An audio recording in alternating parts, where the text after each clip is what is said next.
My wife and I brought our daughters in, just in that, and doing very well. But after I give them a talk, I'm going to have to head back and help tuck them in because my wife, we need to play man-on-man defense. 2 4-year-olds can outrun a 44-year-old. So I apologize that I'll have to do this earlier. Tonight, we're going to be covering a number of the things that we've talked about already, but we're going to be connecting them in a way that I think is going to be helpful. A number of you were not there in the first set of talks that we gave. So for you, this will be new and I think quite beneficial. For those of you who were here, I think this will be helpful as well because we're going to be connecting together a lot of the different themes. And I think that you'll see how they do all fit together because our Catholic faith isn't a set of isolated doctrines or beliefs, but is in fact one complete worldview. It's an entire way of looking at reality. And so we're going to be talking tonight about the Paschal Mystery. Just as a means of introduction or a point of introduction, when we say Paschal Mystery, we're talking about the death and the resurrection of Jesus. That's what we're referring to. Now, the Paschal Mystery, as I said, connects a lot of the things that we've talked about already.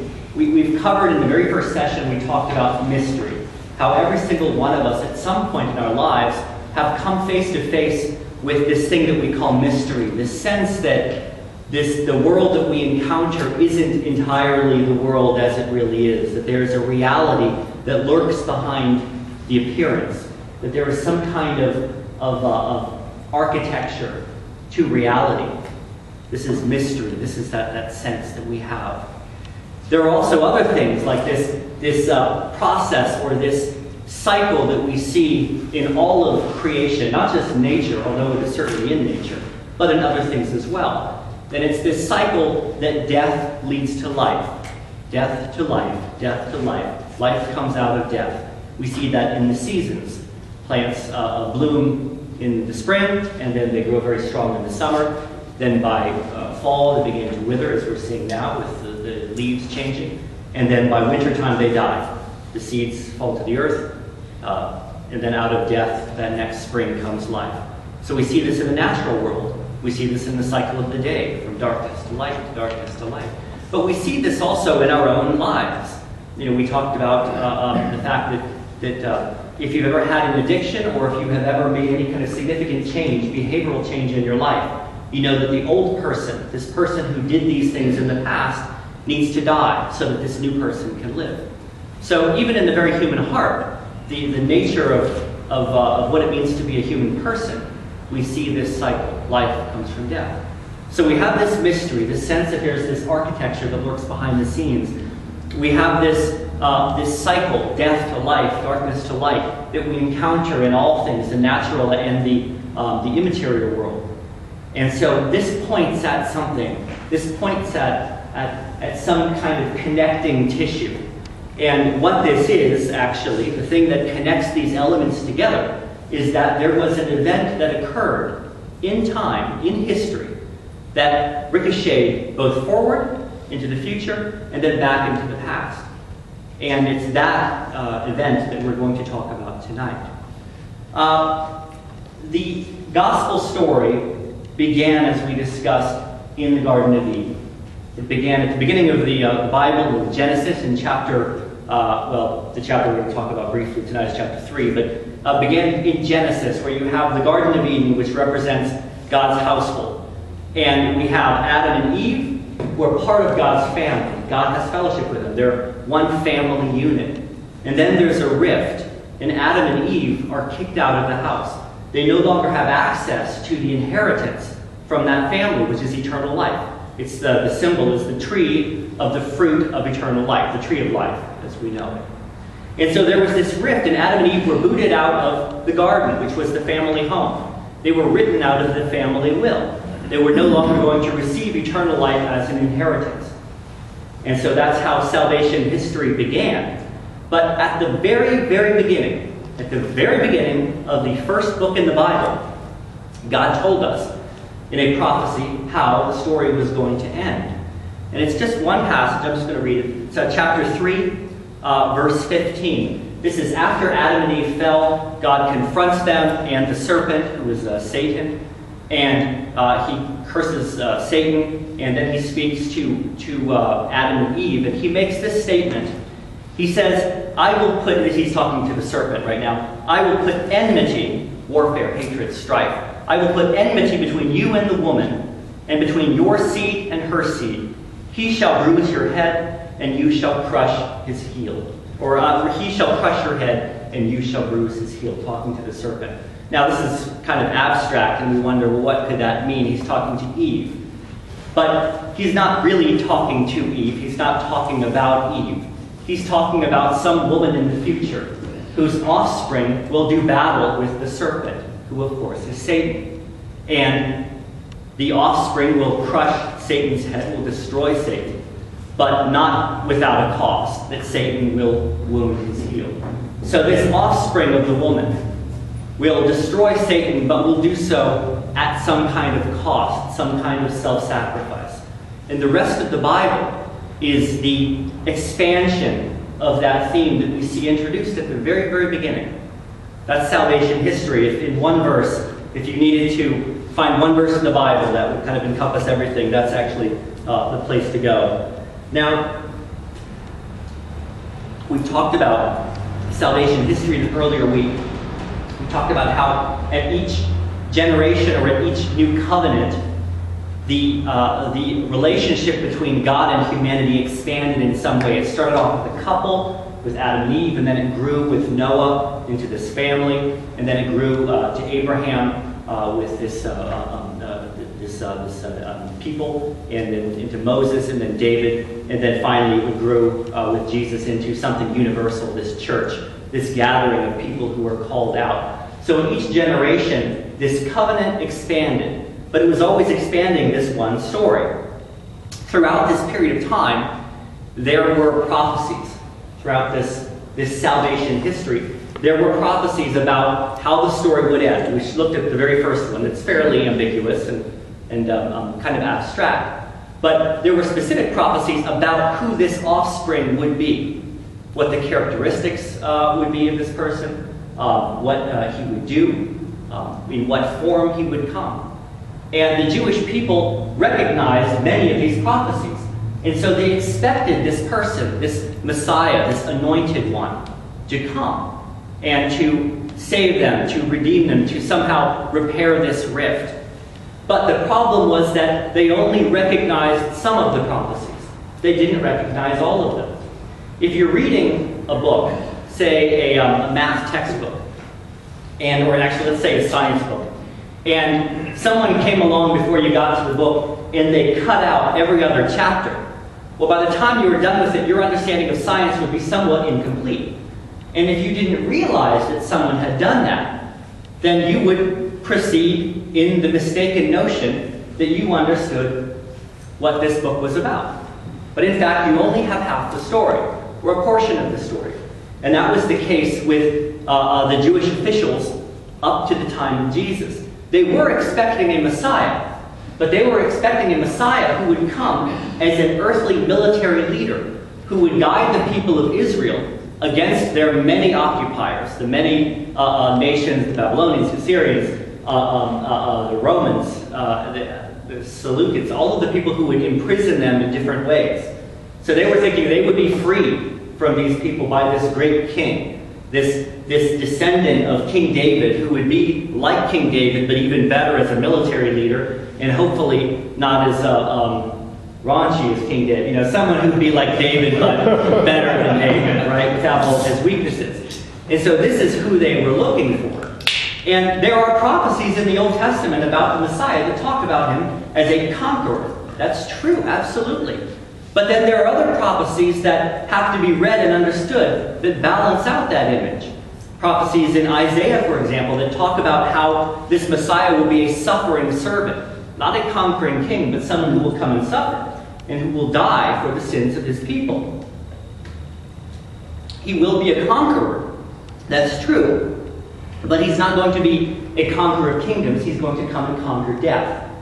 So the prophecies of the Messiah have to be read complete. They have to be read as a complete set. Because if you focus on one thing or the other thing, then the Messiah that you are looking for is not going to be the Messiah who comes. And when he does come, we're going to miss him. And that is what all Christians believe happened actually in the first century, that the Messiah did come. This is why we talked about, you had, I think, an excellent question some weeks ago about why aren't we Jews, or what's the relationship of, in this case, Catholicism with Judaism? And that's a fantastic question. We, of course, believe that we are kind of fulfilled Jews. We have continued Judaism.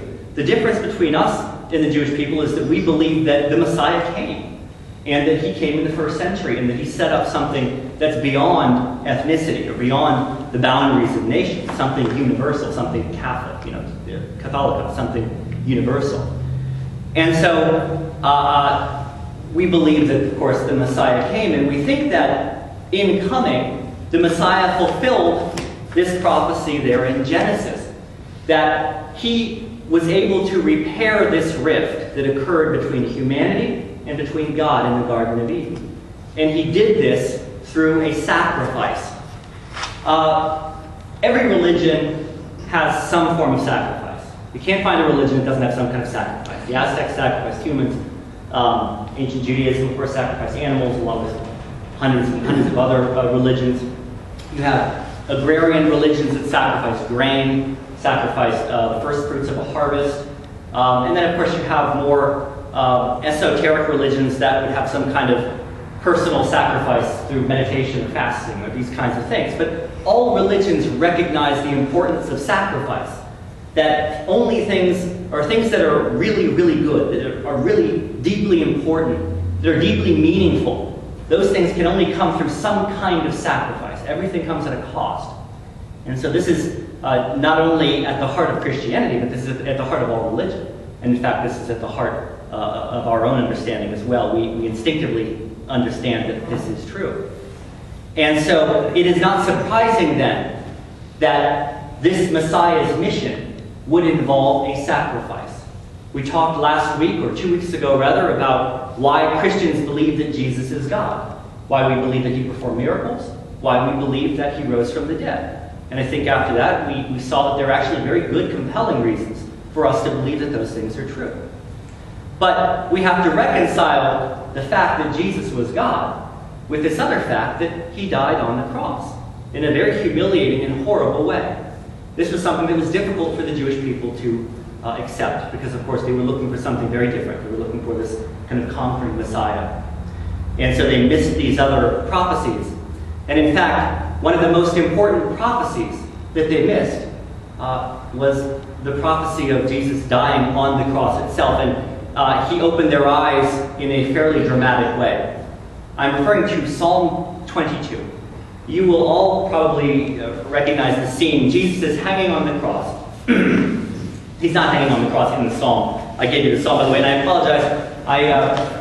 I realized as I arrived here that some of my copies, like deeper in the stack there, the printer started to wear out. And so I actually printed out 20, but as I got here, I realized there were not 20 readable copies. So I tried to skip the people who were on the team because, presumably you guys know it. You got one though because you got you were the last year, so you happen to get my one extra one. Let me set the scene. The Psalm 22, of course, is from the Old Testament. It was a song. The Psalms were, of course, all song lyrics written by King David. This was not considered a prophecy by the Jews. This was one of the Psalms. This is one of the songs that they would sing. And so Jesus is dying on the cross. He's hanging on the cross. He's surrounded by all of his enemies. Most of his apostles, almost all of them have fled, except for John and his mother and the various Marys. But he is otherwise surrounded by enemies. They're screaming at him, "If you're the Messiah, come down off that cross. Save yourself." They're spitting at him. The Romans are there, looking, tough and murderous. And so he's surrounded by all of these enemies. And he cries out to God, my God, why have you forsaken me?" We all know that scene. It's one of the most powerful in Christianity. It's one of the most powerful, really, in religion. And when we think about that scene, and as it is portrayed in popular culture, it's usually to show that Jesus had this moment of doubt, this moment of panic, this moment of feeling of alienation, feeling that he was cut off from God. And there's truth in that. I'm not denying that at all, because Jesus experienced what it was to be human. And we have at the heart of our experience alienation from ourselves, from nature, from God, from one another, etc. But that wasn't the primary reason why Jesus cried out, my God, why have you forsaken me?" In ancient Judaism was an oral culture.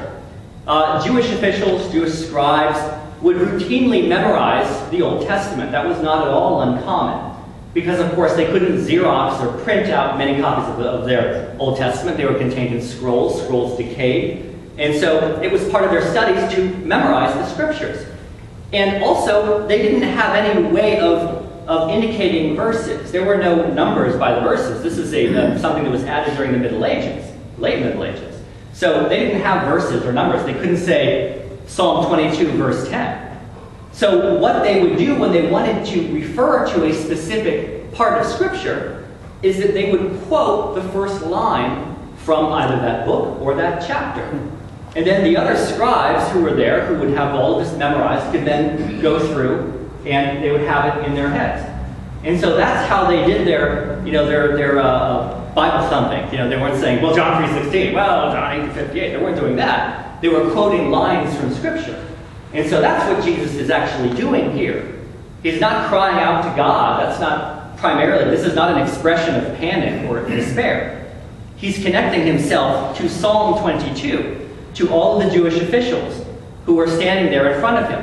And when he says, my God, why have you forsaken me?" They're standing there looking at him hanging on the cross, surrounded by enemies.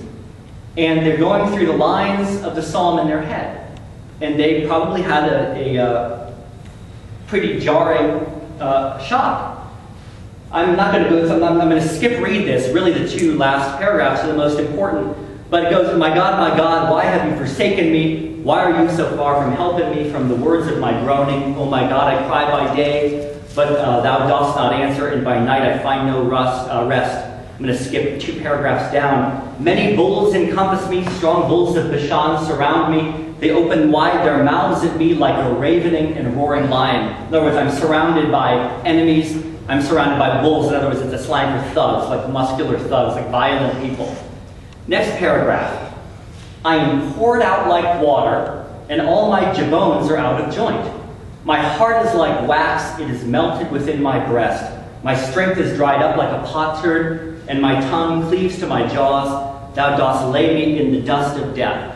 You have to understand what happens in a Roman crucifixion to understand the significance of this and the next paragraph. And so I'm going to describe to you in horribly unmedically correct terms, so apologies to those in the medical profession. I will use the wrong words.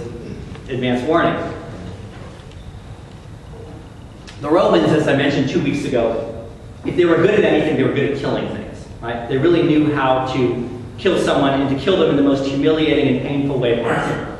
And so they developed crucifixion as an agonizing way of death that would be humiliating and public and would serve as a warning to anyone else who saw what was going on with the crucified person. So a crucifixion would work like this.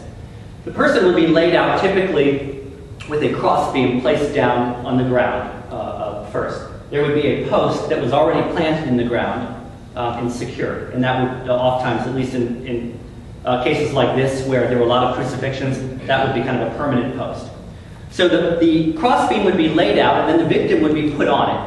And they would generally have their arms tied onto the crossbeam, not always. Jesus obviously had nails, very thick nails, like railway spike or railroad spikes, nailed into his wrist. It wouldn't have been the hand, because that actually would have torn. It wouldn't sustain human weight. When they talk about hands in Hebrew and in Greek, that for at least the Jews, hand would encompass this whole area. So it's not like when we think of hand, we think of this. So when it says there, they nailed his hands, that would include the wrist. So the nails would go through his wrist, that cut his nerves, and so his hands would then be useless. It'd be curled like that. And then the victim would be put up onto the cross, and then the feet would be either tied, or in Jesus' case, nailed to the post.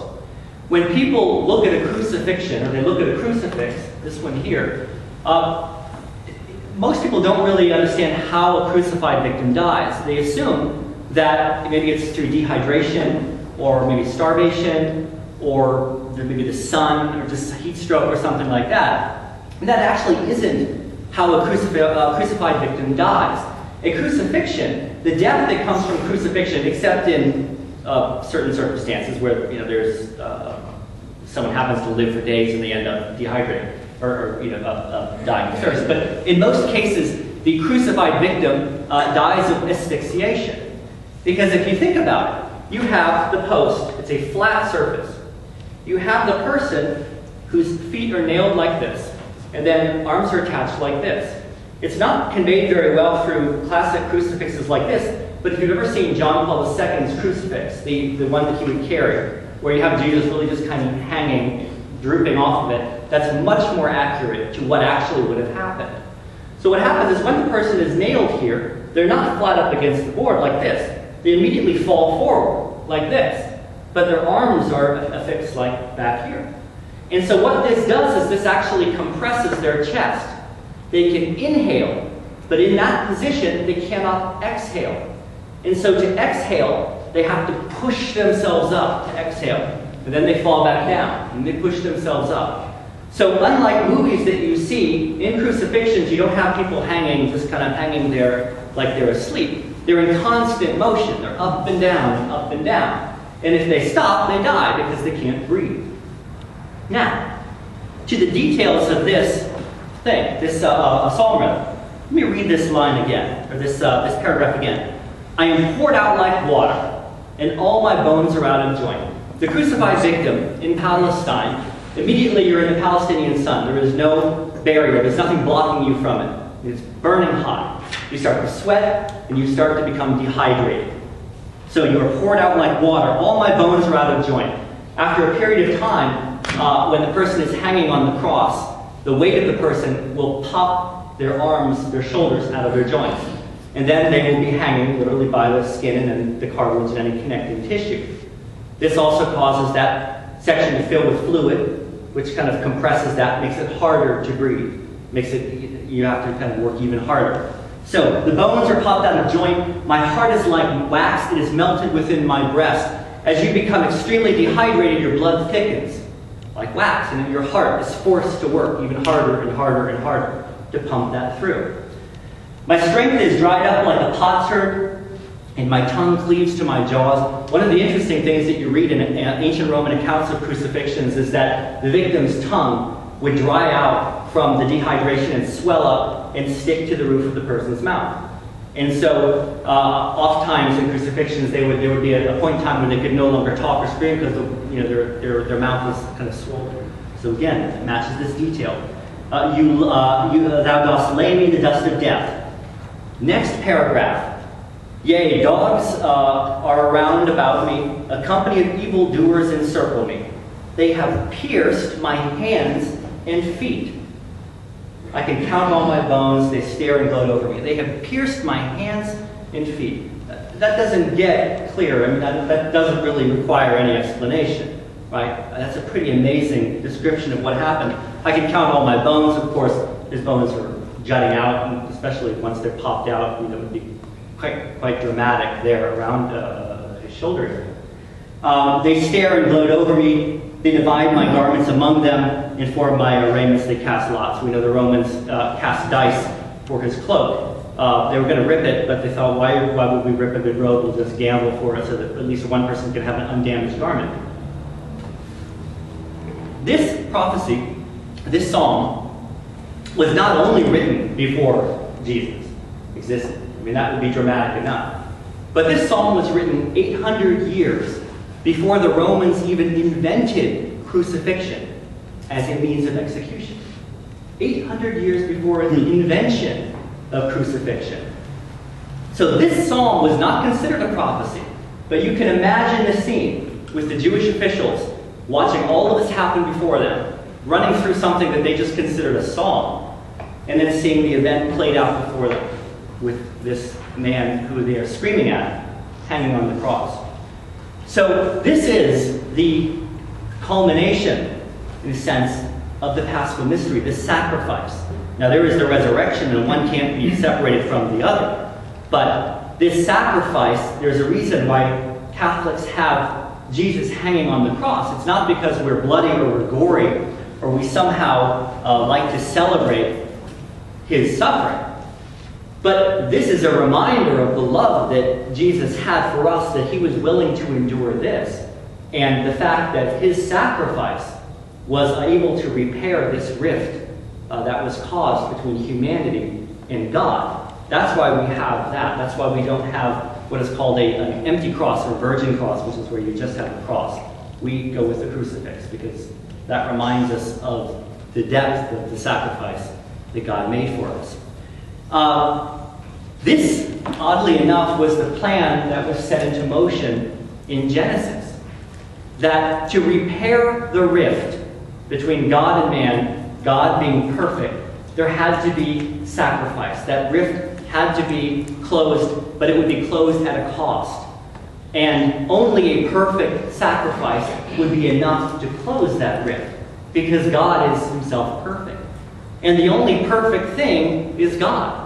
And so God would actually need to be that sacrifice to close the rift. And so that's why Jesus, who was God, was the sacrifice. He repaired what Adam had done. We are children of Adam and Eve. When they were kicked out of the family house, when they were removed from the family will, so were we. Because we're, if your parents are out of a family, disowned, then you're disowned along with them because you're part of that family. Jesus came to bring us back into that family. That's why we talk about being born again. We've heard that phrase. Are you born again? How important it is to be born again. We're born again in God's family. We're no longer outside of that family. So that's the importance of that. This sacrifice, this need for sacrifice, is interesting because, of course, it's contained in these prophecies we looked at. But there were other clues and hints and things like that. I mean, we talked about mystery. We talked about the idea that there's this something lurking behind the scenes. We talked about the fact that in all religions we have this sacrifice. We have this recognition that the really important things in life come at a great cost, that something has to be given up to get them. We talked about this feeling of alienation, this separation that we feel from one another, and nature, and God. And we talked about this feeling of there being something more to life than death, even though we are all threatened by this. All of these are hints, they're clues about the reality of this sacrifice, this event that occurred. But there are other clues as well. It's interesting, we talked about, I think in the first session and the second session, how reality is almost like being inside of a novel. Not in the sense that things are predetermined. We're not robots, we're acting out some kind of predetermined script. We have free will. But when I say reality is like a novel, any good novel has symbolism. Things aren't just what they are, they represent something else. In Moby Dick, the whale isn't just a whale. It's the Captain Ahab isn't just the captain. They represent other things. There's a reason the narrator says, "Call me Ishmael," even though you never actually find out his name. They are symbols to the great novels. Just as there's symbolism in foreshadowing and tension in this great novel that we are existing in. And God drops little hints, little things that when they occurred at the time, no one would notice. But now looking back with full vision, we see, wow, there's something amazing there. I'll give you a few. This fascinated the early Christians. The Christians in the first few centuries would make lists of these different parallels between the Old Testament, the Old Covenant, Adam's fall, and Adam and Eve's fall, and Jesus, the new Adam, his redemption, his sacrifice. And so they made all these different lists. I'm just going to shoot out a few of these. In the Garden of Eden, Satan approaches Eve, and through Eve gets Adam to fall. Right? Satan approaches Eve. Here's the fruit of the knowledge of good and evil. She brings it to Adam. Adam is very weak. He falls. They all fall. In the new covenant, the angel Gabriel approaches Mary, the new Eve, who then, through her, by saying yes to God, not know to God, as Eve said. Through her then comes Jesus, the new Adam. So we have the old Eve, the old Adam, the old covenant. We have the new covenant with the new Eve and the new Adam. In the Garden of Eden, we have this idea of salvation, the tree of life. We have those two trees. There's the tree of life, which is what keeps Adam and Eve alive. And then we have the tree of the knowledge of good and evil. That's kind of what gives Adam and Eve the knowledge of, good and evil. And if you know that something is evil, then you have the free will to choose evil. So really it's the power to do evil is really what they were making, the choice they were making. So in the Garden of Eden, salvation was lost on this tree because they disobeyed God and they ate this fruit. They made this decision that they were not supposed to make regarding this tree. In the new covenant, salvation was won back on a tree. Again, the cross is the new tree of life. In the old tree of life, we have the fruit of the tree of life. Again, this is symbolism, but this is the fruit. Imagine like a pomegranate. I don't know what pomegranates grow on, actually, but let's pretend they're trees. I hope they're trees. Like a pomegranate, right? This fruit, the fruit of life growing on the old tree of life. Well, on the new tree of life, the cross, we have the new fruit. We have Jesus hanging there. In the old Garden of Eden, you have all this beautiful landscape surrounding the old tree of life. In the new covenant, surrounding the new tree of life, we have death. It's called the Golgotha, the Hill of Skulls. Hill of the Skulls. I mean, it was a mess. There's no vegetation, bodies. That's where they would do their executions. I mean, it's this stark contrast. We have the old covenant, which looks beautiful, but is flawed in some way. We have the new covenant that's majestic and conquering, but it comes out of this horror, out of this humiliating, torturous death. Now, this event, we talked about how it echoes forward into the future, it echoes into the past, and it changes kind of the nature of the universe. It is the source of this life from death to life, this cycle. It's the nature of this mystery that we sense. And it's actually embodied in an event, not just the crucifixion, which is the primary event. That's like when you throw the rock into the still pool and it causes the ripples to go out. It was that one event was the one that caused it, and that was Jesus' death and resurrection. But it's embodied in another way in our current modern world. And that is actually the final prophecy that I want to go through here. It's a very brief. It's in one of the very last books in the Old Testament, Malachi. Chapter 1. It's a very interesting one, and I often would like to go, this is what a nerd I am, I think, would it be interesting to go back in time and to ask a Jew, like in the first century, well, how would he read that? Like, what do you think they're talking about right there? Because I'd be fascinated to know. This is, I'm just going to read actually one verse. The prophecy is this: from the rising of the sun to the setting, my name is great among the nations. Now, let me just explain what this means. From the rising of the sun to the setting, in other words, all day long, every day, my name is great among the nations. Well, my name is great among the nations. In the Old Testament, the nations was a slang for the pagan nations. All of those nations that are not the nations of Israel. The nations of Israel follow the God of Israel, the true God, the one true God. Everyone else is called the nations, right? So all day, my name, God's name, is great among the nations. It's worship. These nations, these pagan nations are worshiping the true God. Well, obviously, this is not something that's happening at this point. We know immediately, okay, this is a prophecy. This is a prophesying about some future event when God's name is known beyond the people of Israel. It's somehow known through these other pagan nations. He says this: for from the rising of the sun to its setting, my name is great among the nations, and in every place incense is offered to my name, and a pure offering. In every place. So we have all day, everywhere, my name is great among the nations. My name is great among these pagan nations. My name is known, worshipped all over the world. And a pure offering is made. A pure offering. We know from the Old Testament that there is no pure offering. Every animal is imperfect.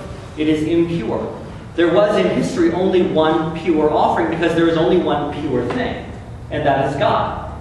So we have a prophecy, not of the crucifixion, Because the crucifixion didn't occur every day, everywhere around the world in front of the pagan nations, but something else, something that is linked to the crucifixion. Something else, some other offering of that one pure sacrifice. And this, as Catholics say, is the Mass. This is the Eucharist.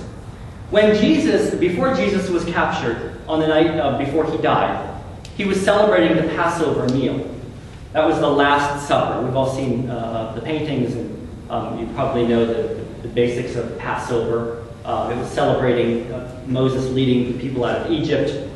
They sacrificed a lamb. They tried to find the purest lamb they could. They sacrificed it. They put the blood of the lamb outside on the doorpost, and if they did that, then that night the angel of death, Gabriel, would pass over their homes and not kill their firstborn, as he did with the Egyptians. So they're celebrating this feast, and Jesus at one point takes the bread there that's part of the Passover meal and says, "This is my body," and then takes the wine, "This is my blood." And so he ties his own sacrifice, and the people, of course, the apostles didn't know what was going to happen, but he ties it to this meal, this celebratory meal, but this ceremonial meal. Now, why would he do that? What would that have to do with everything we've talked about? We talked about the crucifixion, the sacrifice of this rift, how Jesus' sacrifice somehow makes us able to be part of God's family again, kind of reunites us again. So what on earth would a Passover meal have to do with that? Why is that this kind of culminating prophecy in Malachi, this thing that's going to be happening everywhere, all around the world, at all times of the day, in front of nations that don't recognize God when this was written? The reason is that a meal is where a family is most a family. You gather at a meal to not become a family, but that's where you most embody your familial nature. Not just because you're with one another, but because you're sharing the same food. In the Eucharist, Catholics believe that the host, the consecrated bread and wine, but not bread and wine, but the consecrated bread and wine are actually the body and blood of Jesus. And so when we receive the Eucharist, we are actually receiving Christ's flesh and blood. Now, have you ever heard the phrase, if I were to tell you, Deacon Bob and I we're actually, you may not know this, but Deacon Bob and I are the same flesh and blood. Well, how do you understand that? You understand that to mean that we're part of the same family. We are related, right? By something. I have more hair, but he's better looking, so it kind of balances out. Much more. I'm heading there. But if I were to tell you we share the same flesh and blood, well, you would understand that we're part of the same family. So, if I receive the body and blood of Christ, and in my body, I incorporate it, I digest it, I share the same flesh and blood with Jesus. I'm part of Jesus' family. But not only that, you share the flesh and blood of Jesus because you're receiving it, and you're receiving it, and you're receiving it. We are all receiving the same flesh and blood. And because of that, we are all part of the same flesh and blood. And so we are all part of the same family. That's why it was so important for this sacrificial meal to be a meal. That's why Jesus tied his Paschal Mystery, his sacrifice on the cross, with this meal that occurred to celebrate this event that happened in distant Jewish history. Because this is where we will be a family once again. And so that's the great thing. That's the great embodiment of the Paschal Mystery that's celebrated from the rising of the sun to the setting, from east to west, among all the nations. It's the Mass. So that's something we're actually going to talk about next week. But that's how this part of the story ends. So we covered an awful lot of ground. We speed through this stuff. So, question?